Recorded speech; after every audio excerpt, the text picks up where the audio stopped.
Tour de France avec la dernière étape dans les Alpes, la dernière durant laquelle il pouvait se passer des choses. Le maillot jaune reste en jaune, en revanche, ça a bougé derrière et un Colombien a rajouté des poids rouges sur son maillot blanc. Gersandiar, Pierre Icten.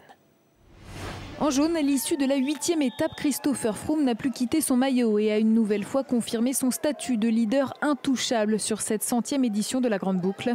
Une nouvelle fois, une démonstration de puissance, l'ascension du Semnoz, col hors catégorie et le terrain d'explication entre les patrons du Tour de France. Mais le Semnoz fait aussi beaucoup de dégâts. Alberto Contador se retrouve éjecté du podium.